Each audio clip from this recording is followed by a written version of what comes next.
ናዮ ሰበር ዜና ኢና ሒዝና ቀሪብና ዘለና ሰበር ዜናና ፀላኢ ህዝቢ ትግራይ ታሪኻዊ ፀላኢ ህዝቢ ትግራይ ኣብ ልዕሊ ሰራዊት ትግራይ ዕላው ዝኾነ ናይ ድሮን ጨፍጫፍ ጀሚሩ ኣሎ እውይ ዝረኻት ዝዋቆ ፀላኢ ብኩሉ ኣንፈታት ብ12 ግንባራት መፂ ወፈተኽ ከይበለ ጅግንነት ዝሰርሐ ሰራዊት አቤት ያለ ሰው አለ እሱም ኃይለ አረፋይ ነው የተባለ አንድ የደደብ ሚዲያ አስኪያጅ ነው።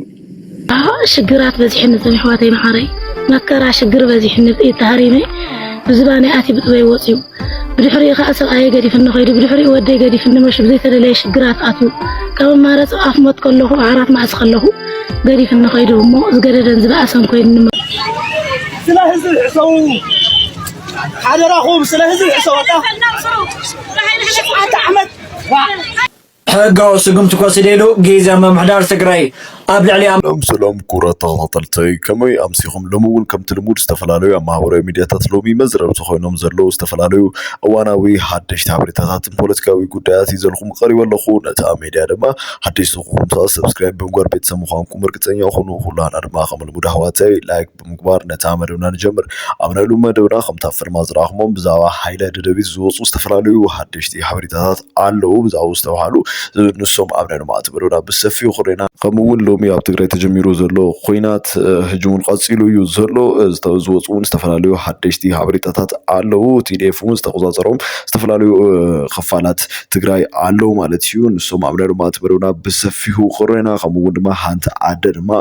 ብጣዕሚ ዘህዝን ፍጻመ ከምኡውን ድማ ሓንቲ ዓደ ሎሚ ከምታ ፍልማ ዝረኣኽሞም ብጥይት ብድሕሪት ወቂዓ ብጥዋ እዩ ወፂኡ ማለት እዩ እዚ ጥይት ብጣዕሚ ዘህዝን ታሪክ እያ ፃውታትና ዘላ ናታ እውን ኣብ ናይ ልምዓት መደብና ብሰፊሑ ርኢና ኣብ ናይ ልምዓት መደብና ነዚኦምን ካልኦትን ዝተፈላለዩ ብዙሓት ዝኾኑ ሓደሽቲ ሓበሬታታት እየ ይዘልኩም ቀሪበ ዘለኹ ነታ ሚድያ ድማ ሓደሽቲ ዝኾንኩም ሰባት ሰብስክራይብ ብምግባር ቤተሰብ ምዃንኩም ርግፀኛ ኩሉ ኩላና ድማ ላይክ ብምግባር ከም ልሙድ ኣሕዋተይ ነታ መደብና ንጀምር እስከ ከም መጀመር ክኾነና ድማ ሎሚ ወዲ ኣስመራ ብዛዕባ ነሽነሽ ዝበሉ ታገዘይተኛ እውን ዝተዛረበቶ ንብዙሓት ሰባት ኣዘራሪቡ ኣሎ መዝናነይ ምስሊ እዩ እስከ እቲ ምስሊ ተኸታቲልና ንመለስ ዘለኩም ሪቶ ሓሳብኩም ኣብ ቦታኹም ድማ ፃዕፉልና ትፈቱ ክፀልእ ነሽነሽ ሓዊ ሕጂ ብርሃን ኮይኑ ውልዕ ውልዒ ቀደም ቆሚራ ሕጂ እውን ከምኡላ ንዘለኣለም እውን ከምኡ ክትከውን ሳው ሓወይ እንታይ መስሊክ ብዚኣ ነሽነሽ ከምዚ ኮሜድያን ክኸውን ድደልዩ ከም ኤርትራዊ ድኹም ሰብ ኢልክን እሞ ድዩ ኸይለ ተሓትተክኸ ኤርትራዊ ድዩ نعقد سمع أبزل لقد خفى أنت أبزل لقد فوق غمري دلو وي أو حتى كخيل يكون معناته إرتراوي يمرروا يحسموا يتقموا يخفأيو نعق تصرفك خلي نتحلف تصرفه خلي حقور تصرف سب حقور دنا السب إرتراوي يكونن ولا تفسيرات حزوا يكونن سلازي بعلنش نش كم زدقس لزخودو كوميديان كون كوميديان كوي كونن دحر قلت انا تصوب غير مستيرو فلطندي ابزا ايدلين بزعبو ግን ከውን ዝደልዩ ከምዚ እንታይ ክመልክን ረግናዮስ አይኪለዮ አይሲነዮ ኮሚዮም ሚዲያ እንደራይ ተዓጽያ እዚ እንዳነዳድ ክስራሕ አይከል ሚነዋለ ክስራሕ አይከል ምክንያት ደረጃ ትምርቱ ፈልጣይ ኣነ ድሓር ጎልፀ أزيل لغول دمهر النبرة يدحريو خير قله ولا حنتون سريحهم كولعي كلهم بزي أنجرهم حجي نعي نوان وني دلمبر نش تنكيفه فلتني كوان أيتم كفوني غا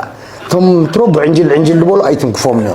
لبامات تماهيرهم دمولو سيم لبلي نمبر بعد نش ولا في مخا خسارة يقولون نزهجر سلازي السوم تعرفوا مخا كرتم مليس أنا بجزء كرتم بل كم تسمع يسعى كأنا أنا نش كم تسمع كا ونش اللي كان داري يسمع كا خوين حمومي أنا بعد عنا اللي كان سلازي كم بزح خير أنا يمنعهم كن سكرهم حشنا እስከ ሕጂ ከም ቀዲ ተጀሚሩ ዘሎ ኮይናት ትግራይ ናብ ምንታይ ኣንፈትዩ ክኸድ ዝኽእል ዝብል እስከ ሴም ሃውና ዘቕርቦ ኣሎ ሴም ሃውና ድማ ሎሚ ብጣዕሚ ንብዙሓት ሰባት እውን ዘቆጠዐ ዘገባ እዩ ኣቢሉ ማለት እዩ ንሱ እውን ብዛዕባ ኤርትራ ምንም ዘይተዛረበ እስከ ብዝኾነ ዘለኩም ሪቶ ሓሳብ ንስኹም እውን ኣብ ቦታኹም ንፀሓፉልና 2020 ክሳብ 2022 ኣብዛ ትሪእዋ ዘለኹም ክፋል ጥራይሲ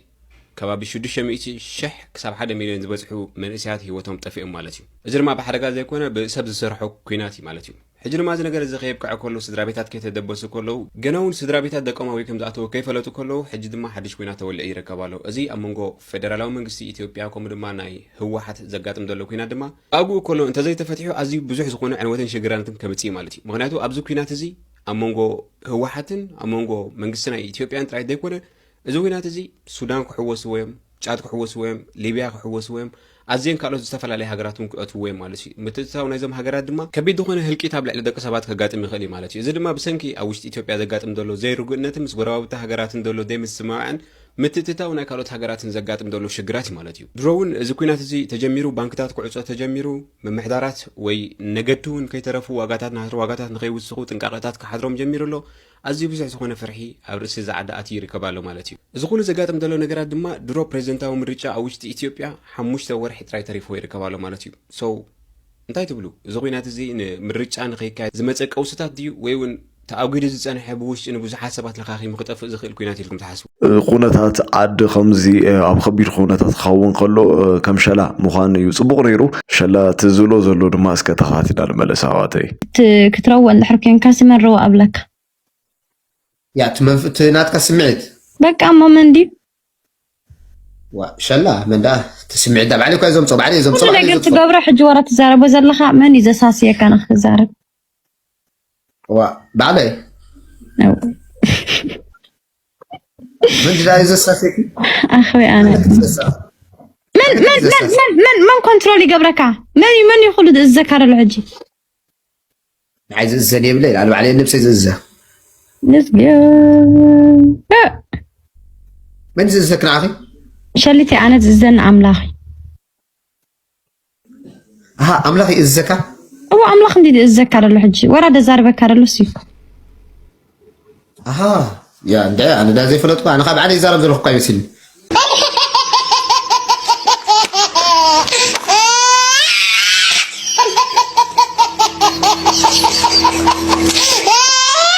مغزل معلومي TDF علامات تقاطيروا يوم زولو زلو اسك اب تግራይ ዘሎ ኩነታት ድማ ዞም ዜናታት እስከ ተኸታቲና ንመለስ ሃዋተይ ዘለኩም ሪቱ ሓሳብ ብናጽነት ኣቦታኹመንት መጽሓፍኩም ኣይትረሱ ኣብዚ ሕጂ ሰዓት ናይ ኢትዮጵያ መከላከያ ሰራዊትና ፌደራል ሓይሊ ካብ ኣላማጣና ኮረም ሙጾም ቢቢሲ ካፍቶም ነበርተ ራጊ ጸኸል ዘጊቡ ናይ ኢትዮጵያ መከላከያ ሰራዊትና ፌደራል ሓይሊ ካብ ኣላማጣና ኮረም ለይት ሰዓት 8 ጀሚሮም እናወጽ ከም ዝሓደሩን እቲ ከተማ ድማ ኣብ ከቢድ ውጥረት ከም ዘሎን ቢቢሲ ካፍቶም ነበርተ ራጊ ጸኸል ዘጊቡ ኣብቶም መረብቲ ውግኣት ተኣምር ሰርሕ ሰራዊት ጸላይ ብኩሉ ኣንፈታት ብ12 ግንባራት መጽኢ ወፈተኽ ከይበለ ጅግንነት ሰርሕ ሰራዊት ክተጸልም መንወሪ ትውዕል ፕሪቶሪያውን ሳለ ጅግንነት ሰራዊት ላይ 13 ናዩ ግንባር 12 ናዩ ግንባር ኮነ ይርኢ ሰራዊትና بزلامبسا بصورونا بصليموي بندباغونا بسقطا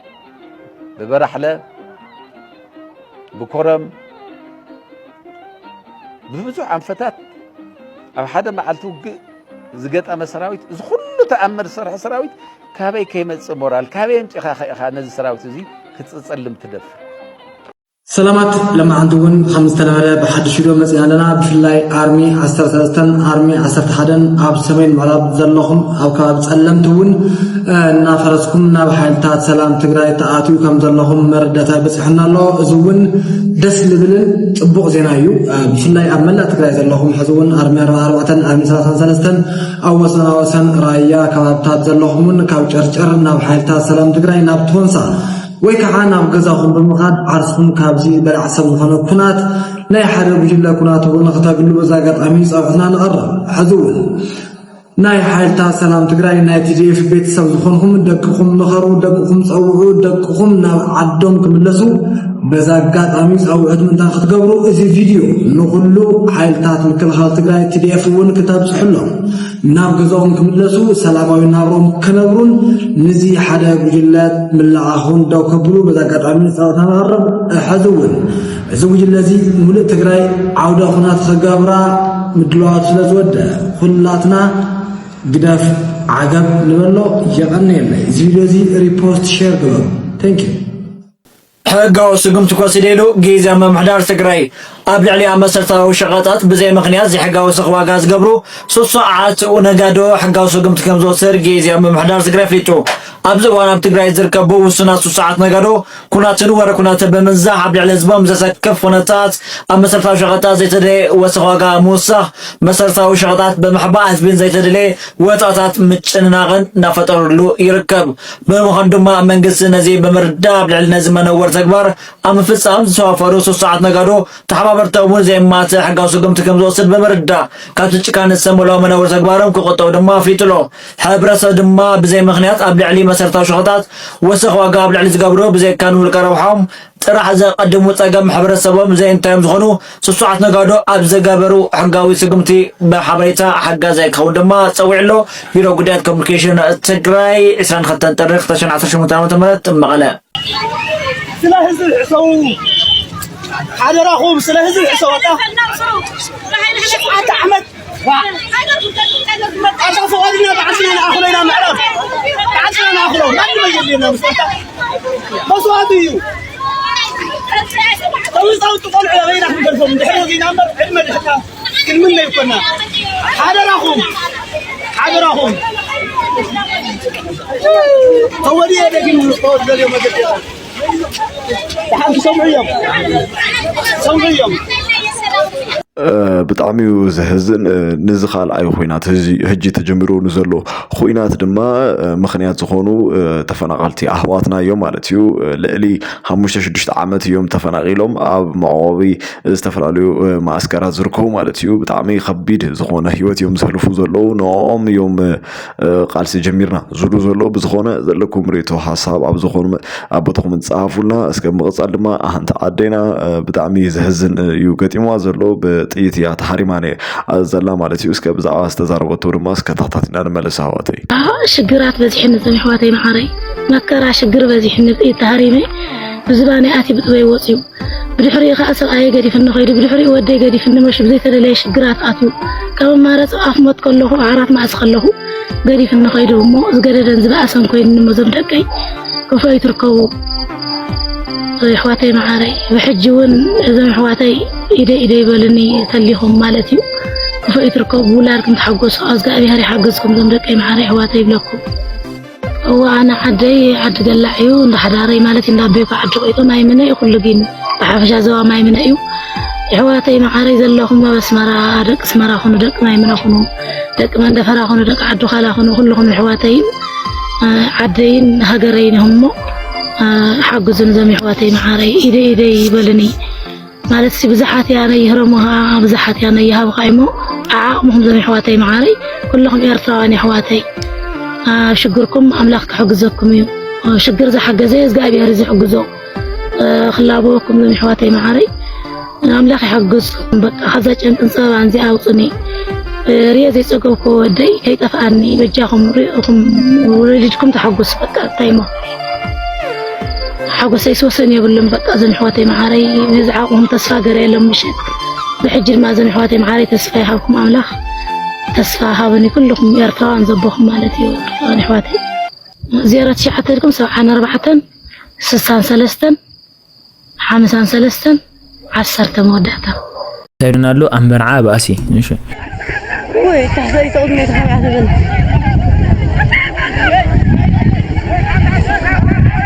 دقني كده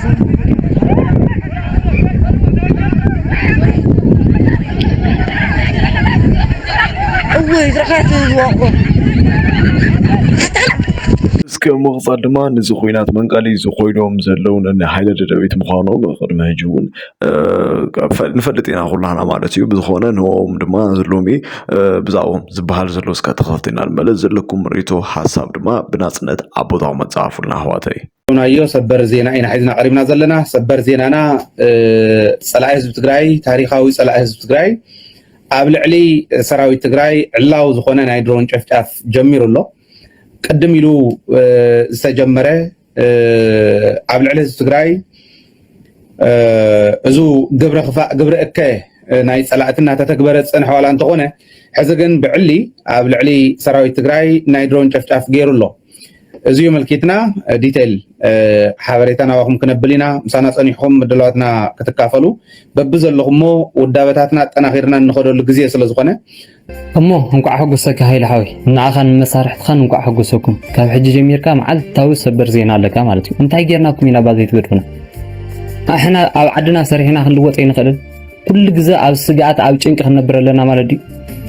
ሃይለ ካፍታ ኩነታት ትጅምር በቃ ካፍታ ንስኻና ሚድያ ትመፀላ ሰዓት ጀሚራ ክሳብ ዛሕጂ ሰዓት ኣነ ንሰላም ክትሰብኽ ሰሚዐካ ይፈልጥ እንትርፊ ወረ ኩናትን ጥራሕ ክትዛረብ ተዘይ ኮይኑ ሰበር ዜና እናበልካ ኣብ ከምዚ ተጨፍጭፎ ኣብ ከምዚ ተቐቲሎም ገለ ክትብል ተዘይ ኮይኑ ብዛዕባ ናይ ሰላም ከተውር ኣነ ሰሚዐካ ይፈልጥ በቃ ነታ ንእሽተይ ዝተፈጠረት ነገር ኦፍ ኮርስ ዝተፈጠረ ነገር ዓብይ ይኸውን ይኽእል እዩ ግን ክሳብ ክንዱዝ ሰበር ዜና ገሌልካ በቃ ሚድያስ በቃ መስበኺ ኩናት ክኸውን ኣለዎ ማለት እዩ ወኣሕና ኮይና ኣብ ዓዲ ዘለና ኣሕና ባ ሰሪሕና ባ ክንልወጥ وأخنسرح بات زحلف فقنات بأغلنا عدمينا كو توديو برقصنا هنا عدمة تودي قال لي مرة له زموت حواتنا معات كوني ومعات سنكيلو مكو كاب سرح تريفهم نيو يا أغلنا بات زحلفه وحج خاص درون دودي واخد دالو لكم هزو تقراي قال نسخم أو حسبوت أخم زلهم احنا تايجرناكم هنا بملو لبنا بانا سرحنا خنده كل جزء أو تنكت أو سجات هزونا أخم ناس مع نسخم ودق خوينكم أو استماعتوا بطا نعسكي أتيهم مسكوا عدهم كينكم كم عليكم سو يكرتا بيس سمعتها وخين الزارو زلهم متى مسيلكم كل جزء أنا ناي هاي ليهون ولا ناي ستالين زبالله ناي كلهم نايزهم ميديا بزع بوليتيكا وصيهم زارو أكلات مبزحته أمزريهم بقى أتخونات كفتر لهم يمزدولي معلت سبر زين أقوله نحنا سلام كنكونينا ندلي مس إيرترا يكون مس زوي إثيوبيا يكون مس مانم بقى سلام كنفترنا ندلي هاي منة الملك قال سنتقم لاست نيم يتطرى على عند سو عبيت بلوال سايتطرى لاست نيم يتطرى هاي منة ሲባል ላስት ኔም የተጠርቷል ብሎ አቤት ያለ ሰው አለ እሱም ኃይለ አረፋይን የተባለ አንድ የደደብ ሚዲያ አስኪያጅ ነው እና እርሱ እንዴት ስርዓት ልንይዝ እንደሚገባ ማስጠንቀቂያ ሰጥቶናል እሱ ከፈቀደልን ሰዎች ውጪ አስተያየት መስጠት እንደማንችል ማስጠንቀቂያ ሰጥቶናል አለዛ የትግራዋይነት ምስክር ወረቀታችን እንደሚነጥቀው ጠቅሶ ማስጠንቀቂያ ሰጥቶናል እንግዲህ በትዕዛዙ መሰረት ስርዓት ይዘን የሚከተለውን አስተያየት ለመስጠት እንሞክራለን ባጭው እንግዲህ እንዳልኩት ይሄንን የሚለን አውስትራሊያ የሚገኝ አንድ ቀንድ ከዚህ ቀደም እንዲሁ ሰሜን አንስቶ የርዕዮትንም ሰማን አንስቶ ሲያጠለጥል በዝምታ አልፌዋለሁ እኔና ይሄንን ዝምታን አንደርስታንድ የማያረጉት ነገር አለ ያው ምንም አንደርስታንድ ስለማያረጉ የሰውንም ዝምታ አንደርስታንድ ባያረጉ የሚገርም ነገር አይደለም አሁን ይሄንን በዚህ ወድ መድህን በተባለ ጀነራል በኩል the entire political community ከህወሓት ውጪ የሚያስብ ከህወሓት ውጪ ያለ ባይቶና በለው ውናት በለው አረና በለው ወልዶ በለው ኦር ሳልሳይ ወያነ ኤኒ ከህወሓት ውጪ ያለ በትግራይ ውስጥ ያለ ስለ ትግራይ የተቋቋመ የፖለቲካ ፓርቲ በሙሉ የጠላት ቅጥር ነው ብሎ ተናግሮ እንደገና አንድ ነው ምናምን ስለ መሰል አርሰ ወሰነ ምናምን ሲያወራ ይሄ እልም ያለ ማህይምነት ነው የሆነን የህብረተሰብ አስተሳሰብ በተለየ መንገድ የሚያይ ትግራዋይነትን ከህወሓታዊነት ጋር የሰፋ ኋላ ቀር አስተያየት ነው ብለን አስተያየት ሰጠን አሁን እንዳልኩ ይሄ ኃይለ የተባለ